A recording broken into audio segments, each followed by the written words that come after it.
The first time that I heard about appendix carry, my initial response was, "You want me to put my gun at what?" But in this video, we're going to look at 4 reasons why appendix carry is a logical and strategic place to conceal carry your firearm.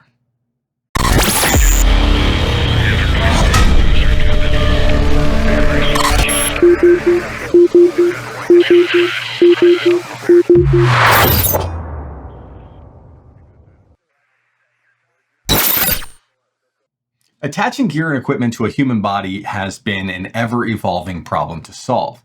Even to this day, companies are still coming out with more innovative ways to carry things. And not just how to attach them, but how to more efficiently retrieve that gear as well. In the terms of concealed carry, we have several options, but not all of them are the best in terms of self-defense. For example, Archer's underwear gun would not be an effective primary weapon. When would you use an underwear gun? Hopefully never. And this brings up the concept of deep concealment like ankle holsters and belly bands and underwear guns versus waistline concealed carry. For the purposes of this video, we're not going to get into deep concealment. So what this video really becomes is a defense of why appendix carry is objectively better for waistline carry than 3 o'clock, 5 o'clock, or smaller back carry. Flip that if you're a lefty. So let's hit this list.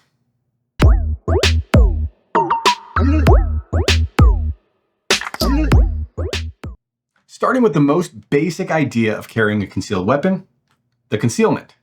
Just like it's easier to run with your kilt up than your pants down, it's easier to conceal a firearm in the appendix position. Just take stock of most positions in everyday life.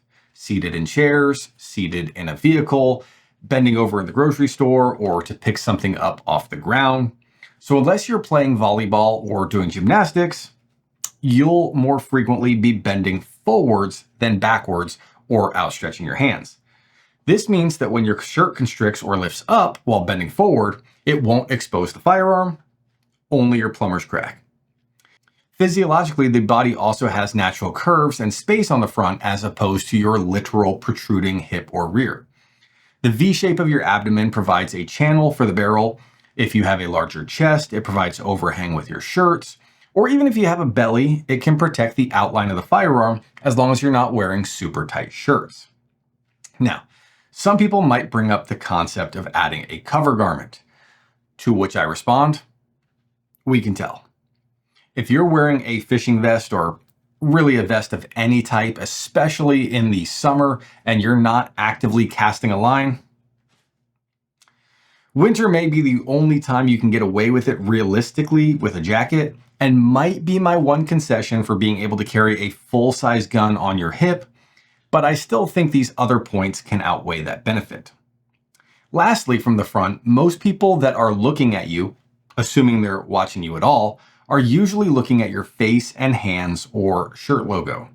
These features draw the eye away from your waistline. From the rear, however, there's not as much to distract, and unusual protrusions from the hip line stand out more easily. So reason number 1, concealability.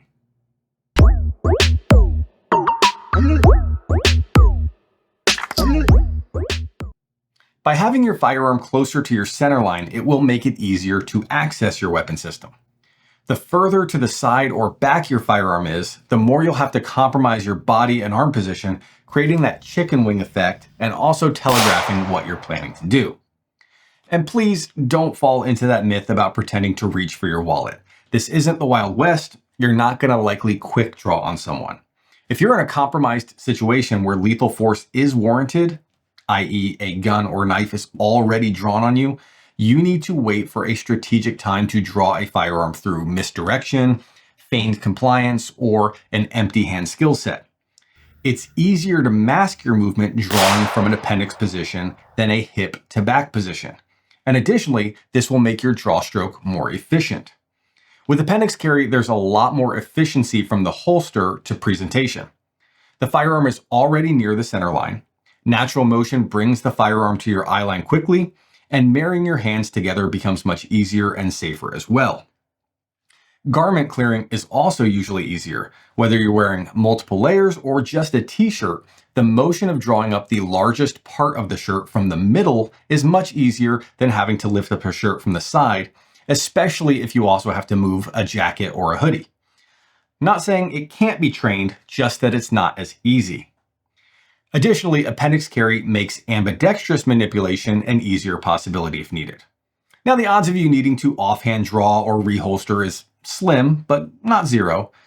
But having the firearm in the appendix position makes accessing it available from both sides more easily. And another option that benefits from this location is that plenty of holsters offer attached magazines as well. So now you have a two-in-one solution for spare ammo, and they're accessible with both hands. So reason number 2, accessibility.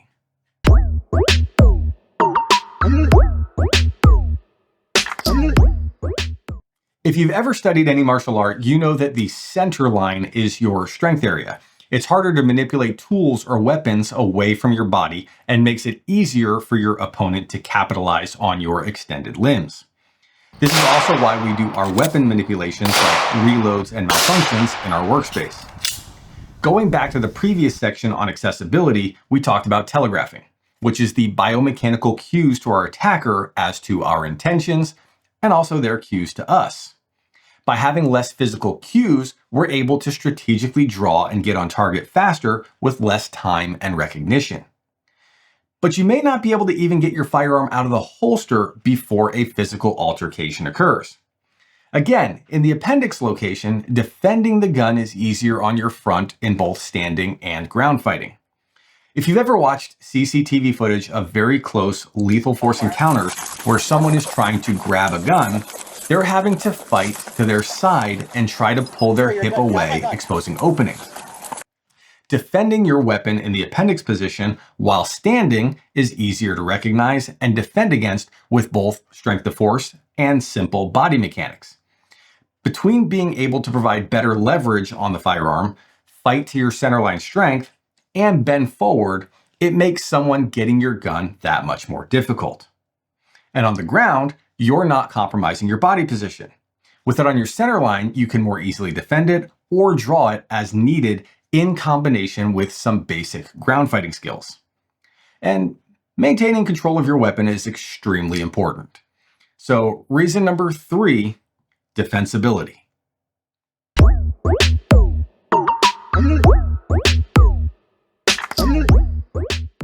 If you haven't seen it already, one of my more popular videos is 8 tips on how to concealed carry with more comfort and less printing. You can check it out here after this video. I think we could easily say that most individuals new to or considering appendix carry would not equate appendix carry with comfort. But aside from setting yourself up for success with your gear and clothing, there are some other comfort considerations. Again, some of the most common positions we run into are seated. I would make the contention that sitting on a firearm is more uncomfortable than slightly adjusting my appendix holster when I sit down. This includes 3 o'clock, where the car seat or seat belt can either push up or in on the holster. Also, falling down or laying down for any reason is going to be uncomfortable with a gun on your hip or back. This includes combatives with ground fighting or something as silly as tripping. More often than not, when we fall forward, our hands and legs brace the fall, whereas falling backwards, we often land or roll on our lower back area.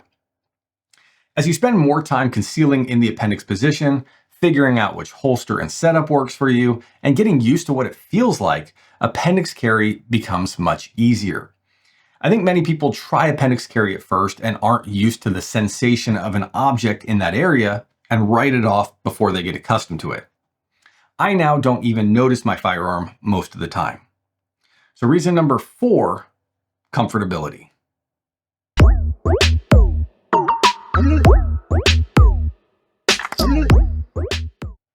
Now, some of you may still have some concerns, and that's perfectly acceptable and understandable. You have to do what works for you. I just wanted to lay out the logical reasons why I feel that appendix carry is optimal and suggest that if you've been on the fence, I highly recommend giving it a legitimate try. In addition to the reasons discussed, it's important to remember that no matter what position you choose to carry, It's an acceptance of a responsibility to yourself and those around you.